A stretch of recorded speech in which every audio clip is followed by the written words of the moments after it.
Oke, Assalamualaikum warahmatullahi wabarakatuh.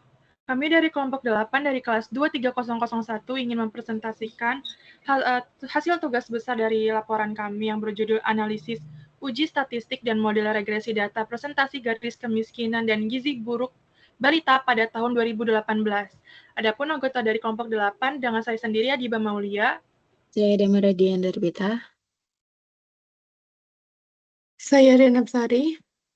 Saya Zabila Nandairawa.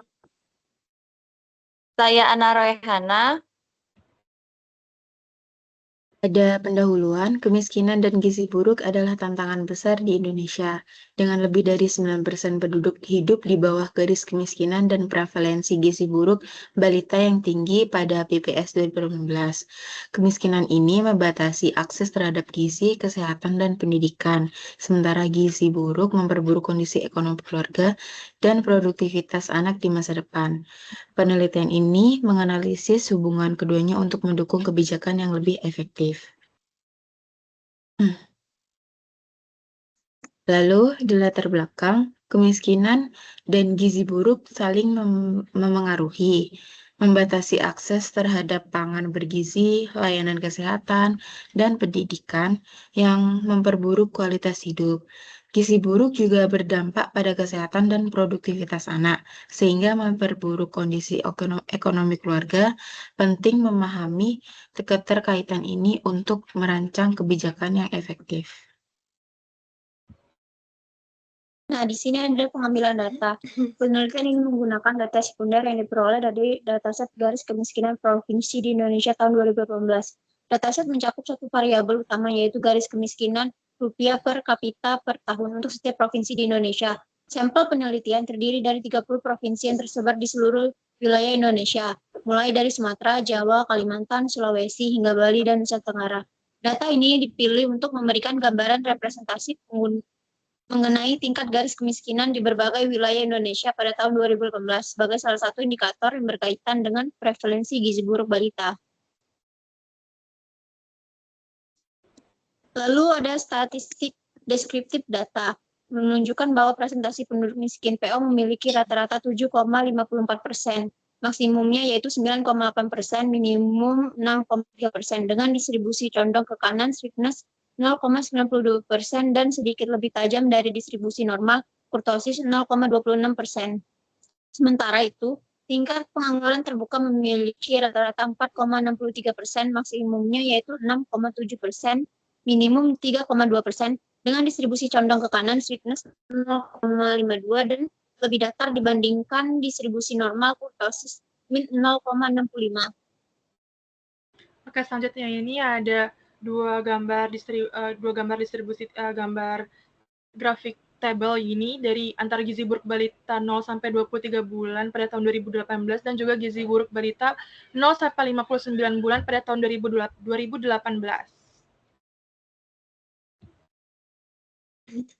Selanjutnya di sini ada diagram yang menunjukkan tingkat kemiskinan di provinsi Indonesia dan juga diagram variasi prevalensi gizi buruk yang antar provinsi di Indonesia seperti Gorontalo dan Papua yang menunjukkan yang memiliki prevalensi yang lebih tinggi. Untuk melihat hubungan keduanya, kita melakukan scatter plot yang menunjukkan hubungan antara garis kemiskinan dan prevalensi gizi buruk balita. Terlihat mengindikasikan bahwa provinsi dan garis kemiskinan lebih tinggi cenderung memiliki prevalensi gizi buruk yang lebih tinggi. Lalu pada proses pengambilan sampel, di sini kita menggunakan pengujian teknik stratified random sampling untuk menentukan data sampel kemiskinan dan gizi buruk pada balita yang representatif. Teknik ini digunakan untuk memastikan bahwa setiap strata dalam populasi mewakili secara proporsional.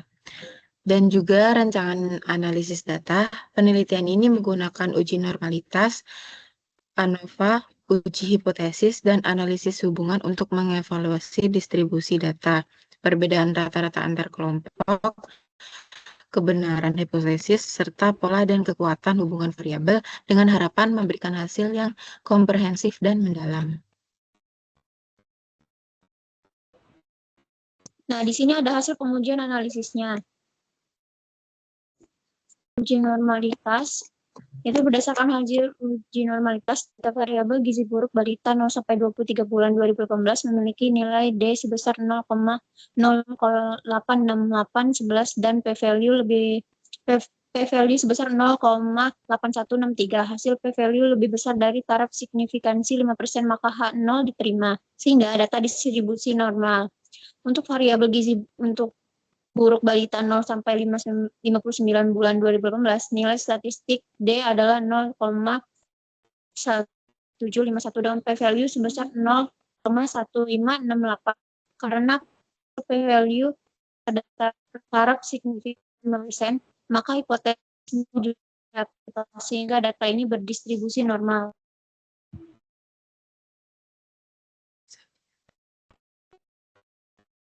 Jadi di sini ada hasil uji hipotesis.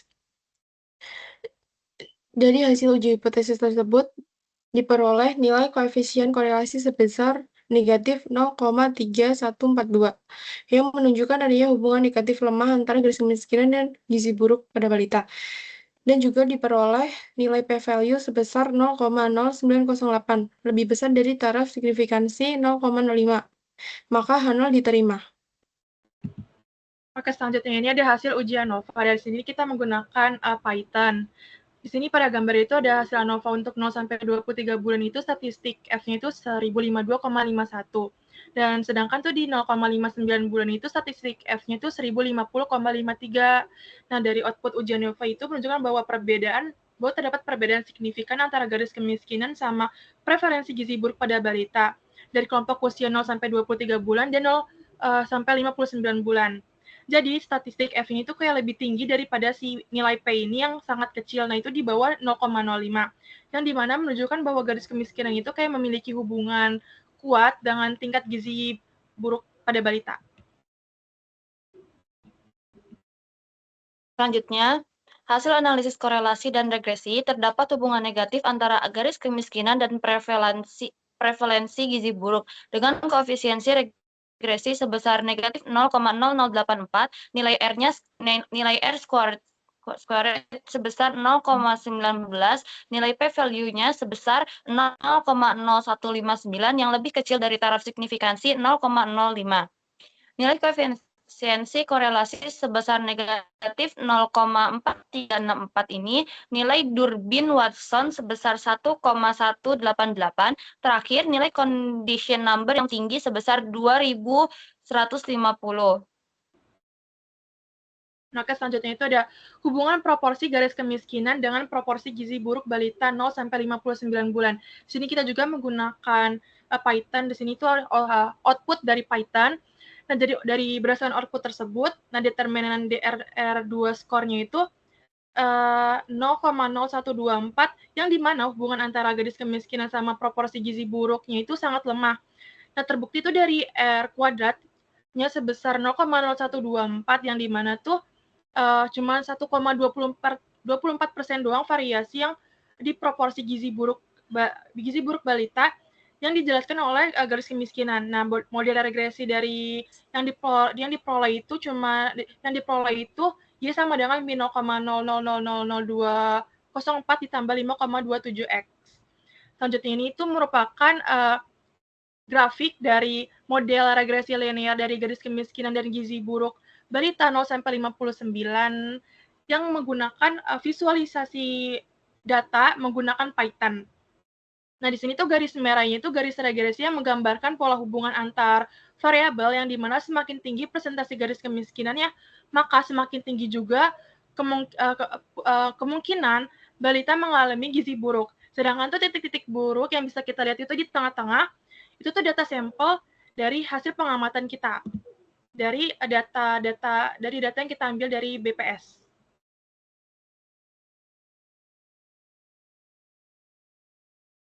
Selanjutnya, hubungan proporsi garis kemiskinan dengan proporsi gizi buruk balita. Nah, di sini ada outputnya, diperoleh determinan R2 skor yaitu 0,009 yang artinya hubungan antara garis kemiskinan dan proporsi gizi buruk balita usia 0 sampai 23 bulan juga sangat lemah dengan nilai R kuadrat sebesar 0,009 yang menunjukkan hanya 0,9% variansi proporsi gizi buruk dapat dijelaskan oleh garis kemiskinan. Model regresi yang diperoleh adalah Y sama dengan negatif 0,00000165X ditambah 4,33. Nah, selanjutnya di sini ada grafik garis kemiskinan dan gizi buruk pada balita usia 0 sampai 23 bulan. Di sini ada garis merah. Garis merah yaitu garis regresi yang menunjukkan pola hubungan antara kedua variabel, yang dimana semakin tinggi angka kemiskinan, semakin tinggi pula kemungkinan balita mengalami gizi buruk. Dan juga titik biru-biru adalah data pengamatan atau sampel dari grafik kemiskinan dan gizi buruk balita.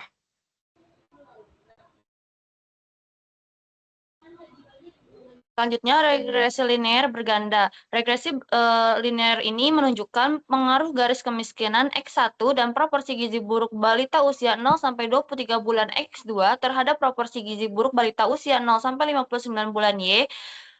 Persamaan regresinya, Y sama dengan 2,05 dikurang 0,000014 X1 ditambah 0,62 X2 R kuadrat sama dengan 0,45, artinya 45% variansi pada Y dapat dijelaskan oleh X1 dan X2. Nah, X1-nya ini negatif 0,000014, hubungan negatif kecil, dan nilai kontribusi signifikannya X2 sama dengan 0,62. Error modelnya mean absolute error sama dengan 0,72 dan mean squared error sama dengan 0,83. Kesimpulannya adalah X2 memiliki pengaruh lebih besar dibandingkan X1 dalam menentukan Y. Jadi kesimpulan dari hasil analisis ini menunjukkan bahwa tidak terdapat pengaruh signifikansi dari provinsi maupun tahun terhadap nilai presentasi kemiskinan dan gizi buruk. Namun terdapat perbedaan rata-rata presentasi kemiskinan dan gizi buruk balita yang signifikan di antara berbagai kelompok wilayah di Indonesia. Dan juga pemerataan akses internet dan fasilitas kesehatan guna meningkatkan kualitas hidup masyarakat di daerah terpencil. Sekian dari presentasi dari kelompok kami. Wassalamualaikum warahmatullahi wabarakatuh.